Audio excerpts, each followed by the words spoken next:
প্রিয় দেশবাসী, আসসালামু আলাইকুম। আরবি নার্সারি থেকে আমি আপনাদেরকে শুভেচ্ছা ও স্বাগতম জানাচ্ছি। আজ আমি আপনাদের কাছে একটা অফার নিয়ে এসেছি। এখানে বিভিন্ন জাতের বানানা থেকে শুরু করে বিভিন্ন জাতের চারা আছে। এই চারাগুলো আমরা ছেড়ে দেবো এবং শেষ করে দেবো, পানির দামে দিয়ে দেবো।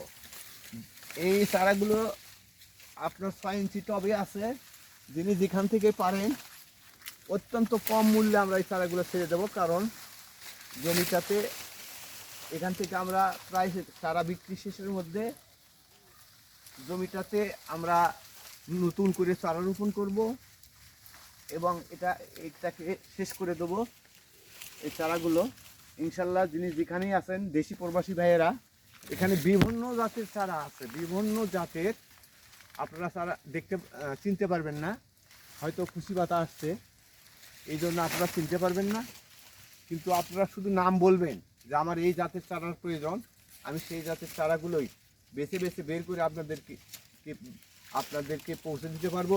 দেশের প্রত্যন্ত অঞ্চলে যিনি যেখান থেকেই ফোন করবেন, কুরিয়ার সার্ভিসের মাধ্যমে আপনাদের দোরগোড়ায় আমরা এই চারাগুলো পৌঁছে দিতে পারবো। এখানে আমি একটা কথা বলছি যে পানির দামে দেবো তাই বলে গাছ খারাপ সেটা না। গাছ 100 গাছের কোনো কমতি নাই, সুন্দরের কমতি নাই। কয় ফিট লম্বা, 6 ইঞ্চি টবে আছে এবং দেখতেই পাচ্ছেন কত ফিট। এটা আমার বলার অপেক্ষা রাখি না, এটা আপনারা নিজেরাই দেখতে পাচ্ছেন। এখানে বিভিন্ন জাতের চারা আছে, যে আমিও স্বল্প মূল্য কথাটা বলছি, যে পানির দামের কথা বলছি।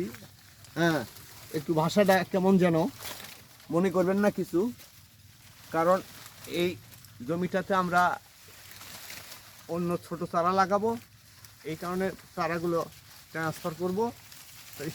যিনি যেখানে আছেন ওখান থেকে দেশি প্রবাসী ভাইয়েরা, আমার স্ক্রিনে হোয়াটসঅ্যাপ ইমো নাম্বার দেওয়া আছে, এই নাম্বারে যোগাযোগ করলে আপনারা আমাকে পেয়ে যাবেন।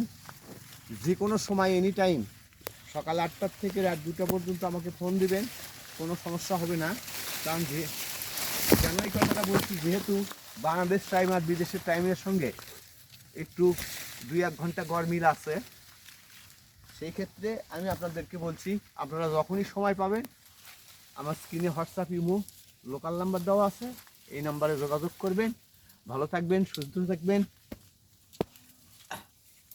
পৃথিবী অচল অবস্থা সৃষ্টি হয়েছে, যুদ্ধের দামামা বাড়ছে। এই অবস্থায় যুদ্ধ অবস্থা থেকে যেন আমরা বেরিয়ে আসতে পারি, পৃথিবীর সকল ধর্ম বর্ণ নির্বিশেষে সকল জাতির মানুষ যাতে আমরা সুখ শান্তিতে বসবাস করতে পারি, এই প্রত্যাশা ব্যক্ত করে আমি আমার বক্তব্য শেষ করছি। ভালো থাকবেন, সুস্থ থাকবেন।